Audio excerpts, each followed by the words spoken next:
नमस्कार दोस्तों। हर रोज की तरह एक बार फिर से हम हाजिर है देश भर की खबरें लेकर। तो आज दिन हो चुका है 5 जून का और टाइम हो चला है आज के मुख्य समाचार जानने का।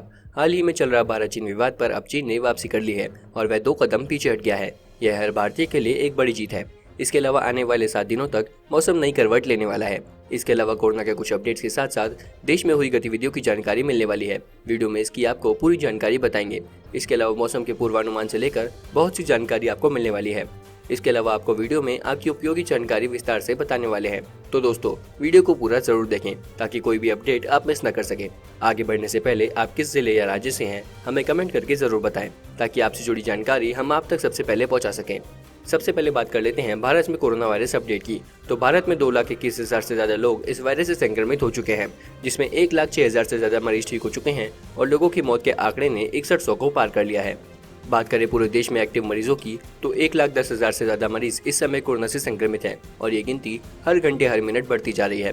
साथ ही एक नजर डाल लेते हैं दुनिया भर के कोरोना वायरस अपडेट पर। तो बता दें, दुनिया में कोरोना के मरीजों की संख्या 66 लाख से ज्यादा हो गई है, जिसमें 32 लाख से ज्यादा लोग ठीक हो चुके हैं और लोगों की मौत के आंकड़े ने 3,90,000 को पार कर लिया है। तो दोस्तों, इसी के साथ ही सबसे पहले एक अच्छी खबर से शुरुआत करते हैं। भारत और चीन के बीच चल रहे विवाद में चीन को पीछे हटने पर मजबूर होना पड़ा है।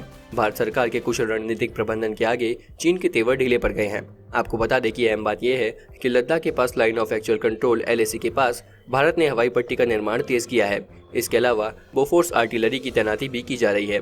इससे चीन के सैनिकों के होश भी ठिकाने लग गए हैं। भारत अब चीन को किसी भी प्रकार से बख्शने के मूड में नहीं है। चीन के सैनिक पूर्वी लद्दाख में 2 किलोमीटर तक पीछे हट गए हैं और धीरे धीरे चीन के पसीने भी छूट गए।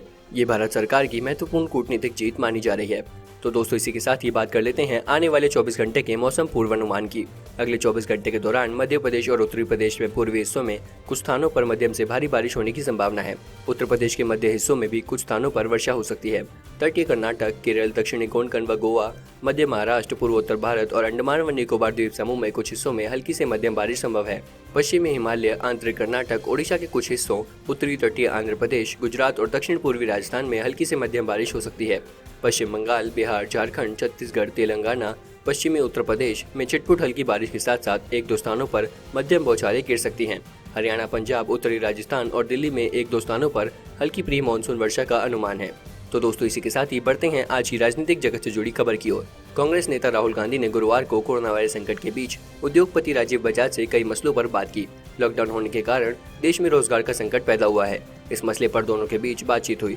इस दौरान राहुल गांधी ने एक बार फिर लॉकडाउन को फेल करार दिया और कहा है कि जब तक ऊपर से नीचे ऑर्डर होते रहेंगे तब तक स्थिति मुश्किल की बनी रहेगी।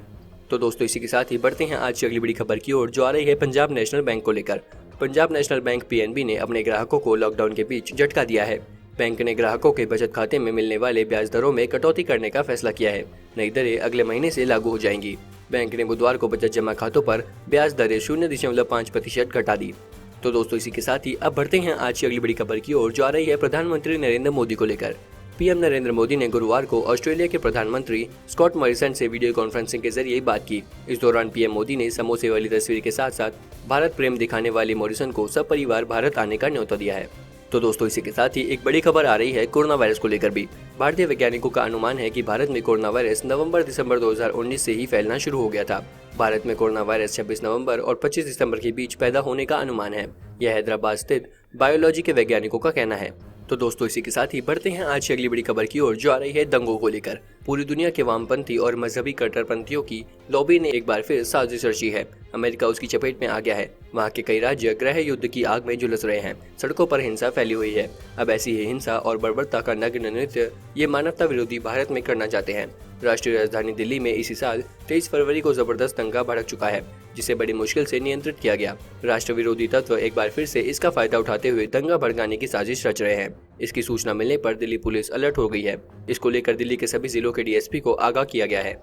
तो दोस्तों, इसी के साथ ही बढ़ते हैं आज की कोरोना वायरस से जुड़ी अगली खबर की ओर। भारत में कोरोना वायरस के मामले तेजी से बढ़ रहे हैं। देश में 2,16,000 से भी ज्यादा कोरोना मरीज हैं। कोरोना संक्रमण को थमाने के लिए भारतीय वैज्ञानिक रात दिन मेहनत कर रहे हैं। इस बीच साइंटिस्टों ने एक नया दावा किया है। इन साइंटिस्टों ने संक्रमित लोगों में से एक अलग तरह के कोरोना वायरस के प्रकार की खोज की है। वैज्ञानिकों का दावा है कि कोरोना वायरस का ये नया रूप ज्यादातर तमिलनाडु और तेलंगाना के मरीजों में पाया गया है। यह वायरस अलग प्रकार का है, इसलिए इलाज में समझने में दिक्कत हो रही है। तो दोस्तों इसी के साथ ही रुक करते हैं आज की अगली बड़ी खबर की ओर, जो आ रही है भारतीय जीवन बीमा को लेकर। कोरोना वायरस महामारी के मद्देनजर भारतीय जीवन बीमा निगम LIC ने ग्राहकों को कहा है कि मैच्योरिटी क्लेम पाने के लिए उन्हें LIC की ब्रांच जाने की जरूरत नहीं है। ग्राहक घर बैठे ही इसके लिए आवेदन कर सकते हैं। ग्राहक पॉलिसी, KYC दस्तावेज, डिस्चार्ज फॉर्म और अन्य दस्तावेजों को स्कैन करके ईमेल के जरिए संबंधित ब्रांच में भेज सकते हैं। तो दोस्तों इसी के साथ ही बढ़ते हैं आज की अगली बड़ी खबर की ओर, जो आ रही है केंद्र सरकार को लेकर। केंद्र सरकार की ओर से गुरुवार को सुप्रीम कोर्ट में कोरोना वायरस संकट को लेकर हल्फनामा दायर किया गया है। केंद्र ने अपने हल्फनामे में कहा गया है कि अब देश में तेजी से कोरोना संक्रमितों की संख्या बढ़ रही है। ऐसे में निकट भविष्य में मौजूदा अस्पतालों के अलावा कोरोना मरीजों के लिए अस्थायी मेकशिफ्ट अस्पतालों का निर्माण करना होगा ताकि उनकी देखभाल की जा सके। तो दोस्तों इसी के साथ ही बढ़ते हैं दिल्ली के सील होने से जुड़ी अगली बड़ी खबर की ओर। कोरोना संकट के कारण दिल्ली NCR की सीमाएं सील हैं और लोगों को आने जाने में दिक्कत का सामना करना पड़ रहा है। लोगों की दिक्कत को देखते हुए सुप्रीम कोर्ट में एक जनहित याचिका दायर की गई थी। इस पर सुनवाई करते हुए कोर्ट ने बुधवार को NCR क्षेत्र के लिए कॉमन पास बनाने का निर्देश दिया है।